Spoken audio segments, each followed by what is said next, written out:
So this is a narration with the chain of the author to Imam Ahmad rahimahullah ta'ala, and that he said يقول لرجل ألح عليه في تعقيد المسائل, that Imam Ahmad, he said to an individual who had just kept being persistent about asking him the most complicated questions and issues in the deen. فقال أحمد, so Ahmad, he said to him rahimahullah, تسأل عن عبد بين رجلين. He said, any complicated issues. He said, you're asking me about a slave that is owned by two men. And this is a detailed issue. And the rulings with regards to a slave that is owned by two different individuals. There are many aspects and many different details and rulings that will come into this particular issue. So Imam Ahmad, he's saying, now, you're asking me about this affair here. He said, سَلْ عَنِ الصَّلَاةِ وَالزَّكَاةِ شَيْئًا تَنْفَعُ بِهِ. He said, why don't you ask about salat or zakat, something that you can benefit from? وَنَحْوِ هَذَا. And then he says to him, Imam Ahmad, he says to him, مَا تَقُولُ فِي صَائِمٍ احْتَلَمَ. He said, you're asking about a slave that's owned by two men. Why don't you ask about salat and zakat? Why don't you ask about something that will benefit you? And like this, he said, let me ask you something. He said, what do you say? What do you say for the person fasting and he has a wet dream? فَقَالَ رَجُلَ لَا أَدْرِي. The man, he said, I don't know. قال أبو عبد الله تترك ما تنتفع به وتسأل عن عبد بين رجلين. So Imam Ahmad, he said to him now, he said, you leave off asking about something that will benefit you and you ask about a slave between two men? And shouldn't you use your intelligence, and ask about that which is going to benefit you? And this is in the case of this person. Obviously, what is clear, he didn't actually have to ask this question.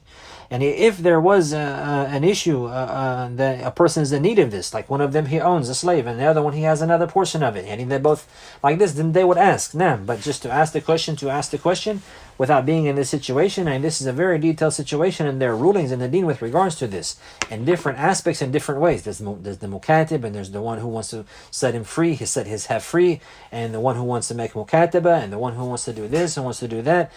So there's a lot of detailed and complicated issues related to this particular mas'ala. So then Imam Ahmad, he said, why don't you ask about you leave off asking about that which is beneficial when you ask about this issue here. You ask about this issue here. And the author, he's going to clarify, rahimahullah, and he mentioned another chain of narration, this time too, Al-Hasan. He said, وَعَنْ الْحَسَنِ فِي الصَّائِمِ احْتَلَمَ لَا شَيْءَ عَلَيْهِ. And he just to go ahead and clarify the ruling. He said, and with his chain of narration to Al-Hasan al-Basri, rahimahullah, with regards to the one who was fasting and he had a wet dream, he said there's nothing upon him. There's nothing upon him, and his fast is fine, and he continued fasting. Then the author, he mentioned another chain of narration, this time to Jabir ibn Zayd, fi sa'imin ihtalama, likewise with regards to that ruling. And Jabir ibn Zayd, he said, rahimahullah ta'ala, قال لا شيء عليه لكن يعجل الغسل. He said there's nothing upon him, and his fasting is fine, but he should hasten to make the ghusl. And so the author, he mentioned these two narrations here just to clarify the issue that was presented in the question of Imam Ahmad to that man, rahimahullah ta'ala. So now the author, he says, and we close reading this, he says, قال محمد ibn al-Husayn فلو أدب العلماء أنفسهم وغيرهم بمثل هذه الأخلاق التي كان عليها من مضى من أئمة المسلمين انتفعوا بها. He says, so if the people of knowledge, they were to discipline themselves and to discipline others, any other than them as well, with the likes of these noble manners and characteristics of those who have preceded, then from the imams of the Muslims, then they would have benefited from that. وَانْتَفَعَ بِهِمْ غَيْرُهُمْ, and other people would have benefited from them as well. وَبَارَكَ اللَّهُ لَهُمْ فِي قَلِيلِ عِلْمِهِمْ, and Allah would have blessed, put blessing for them in the little knowledge that they have. وَصَارُوا أَئِمَّةً يُهْتَدَى بِهِمْ, and they will be, after that, they will become leaders and imams, that they will be a means of guidance, and people will be guided by way of them.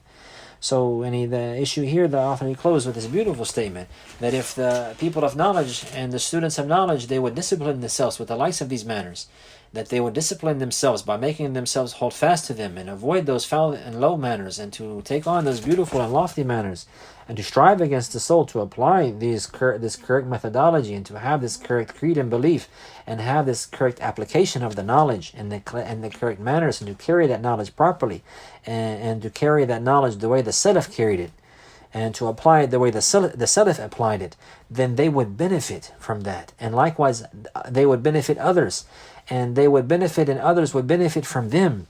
And Allah subhanahu wa ta'ala, because they have applied the knowledge that they have, even if it's someone who has only a bit of knowledge or a small amount of knowledge, but he applied it in this manner, Allah will put blessing in his knowledge.